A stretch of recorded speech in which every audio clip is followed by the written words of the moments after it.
Hello, my name is Mark Obert. I'm a catastrophist, and together with my friend Cola here, I'm going to present introductory video number 1, Isn't It Obvious?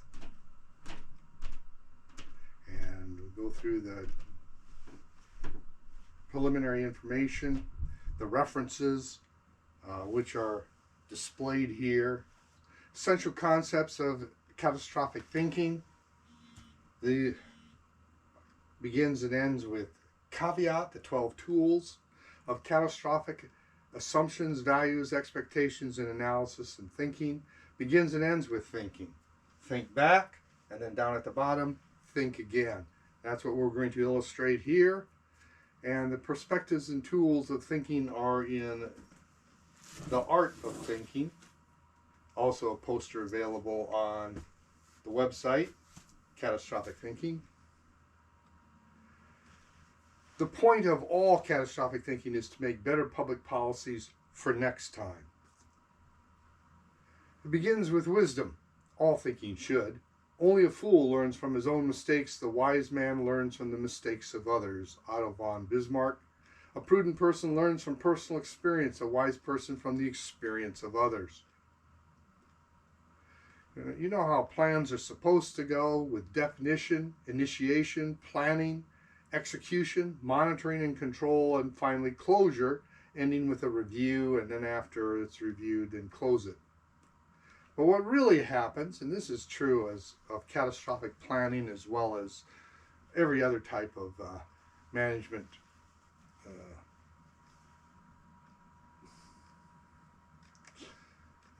project, begins with unbounded enthusiasm, followed by total disillusionment, panic, hysteria, overtime, frantic search for the guilty, punishment of the innocent, and promotion of the non-participants. Wikipedia attributes to Winfield Holland and Barry Poppick. That's the whole thing about catastrophic thinking, is to problem solve in advance. Of course, hindsight is 20/20. Isn't it obvious? Well, how can we anticipate? Catastrophic thinking has two tools to anticipate: think back and think again. And see the references for the 8 books on how to think about future events or future disasters. See also the Art of Thinking poster for perspectives on how to think. Our finest catastrophic thinkers in America are in our military. Wars are always catastrophes. Militaries, however, are often criticized for fighting the last war. They look back, but they don't look ahead. Often attributed to Winston Churchill and many others over time. France is the classic, losing World War II in just over 6 weeks because they fought World War I. The American Civil War used Napoleon-era tactics, worse so at World War I at Verdun and the Somme. I have 2 books here I want to emphasize. They're not on there. First is Links of Leadership by John Laffin. It was a ROTC textbook back in the Vietnam War.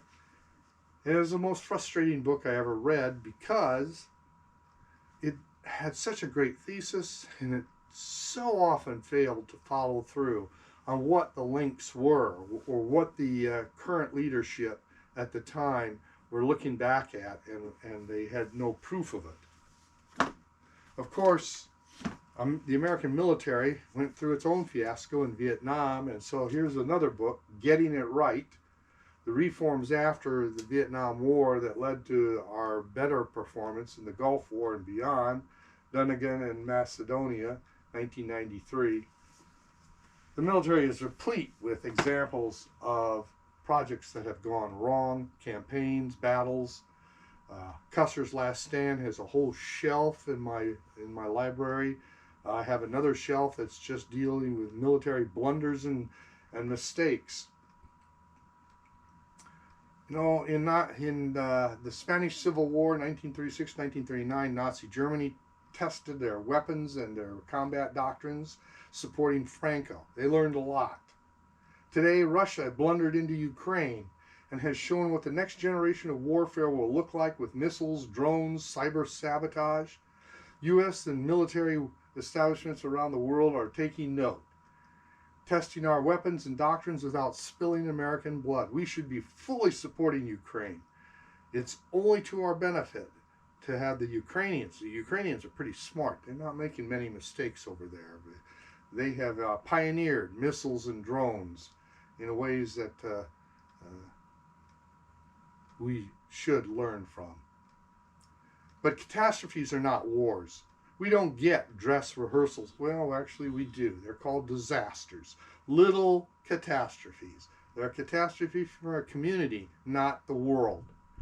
The best we can do is to think again using these techniques that are discussed in these books and learn from experience. Look around corners, anticipate your next 5 moves, anticipate 3 steps ahead, and so on.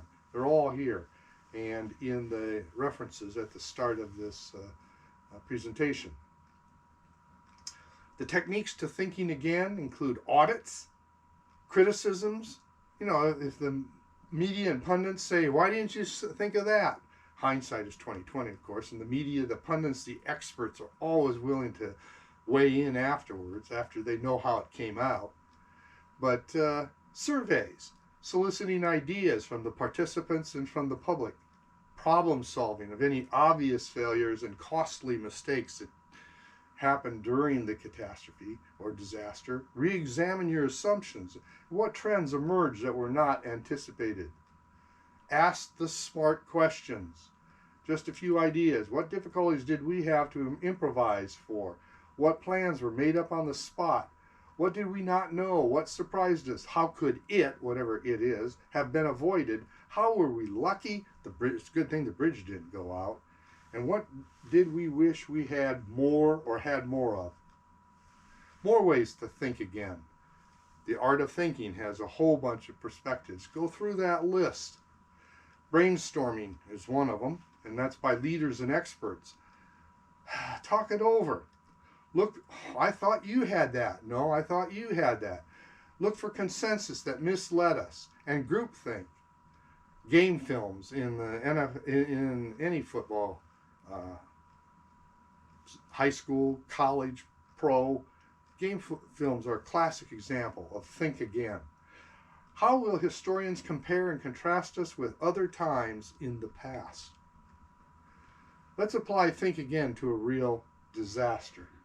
The wildfires in Hawaii and Lahaina on August 8th through 11th, 2023 on the island of Maui started in the interior and burned, pushed forward, driven by hurricane force winds. 116 people died in Lahaina, and that wasn't that big of a community. No sirens were sounded because sirens are for the greatest risk in the area, which are tsunamis.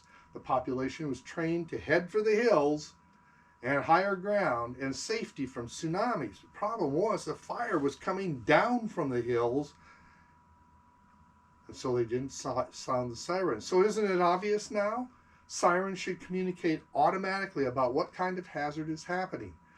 And I'll use the mnemonic: earth, wind, fire, war, vehicles, and then all clear. Let's go through them. Earth, landslides, avalanches, tsunamis, flash floods, volcanoes. Wind, hurricanes and tornadoes. Fire, wildfires, meteors, EMPs. People should run outside to hear the siren and say, oh, it's a fire hazard. War, terrorism, air raids, riots. Vehicles, first responders, all clear. We should learn how to fix our siren warning systems based on the failures of Hawaii.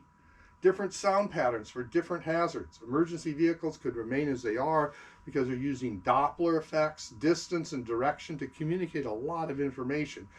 It's a point in one space that the siren is sounding. So that should tell you right away it's a vehicle, and then where it's going and what it's about. Test patterns could be a little of each at a regular schedule so people would recognize the different patterns. Right now, we take Wednesdays at noon and we run the tornado sirens. People know that that's a tornado siren because it's noon on Wednesday. That's what they should be doing for all of them, and they run them all at the same time so you can see what the differences are between the 5 or 6 patterns. Order of patterns should be easy to remember, like earth, wind, and fire, war, and then all clear. Dull disasters, I've cited previously.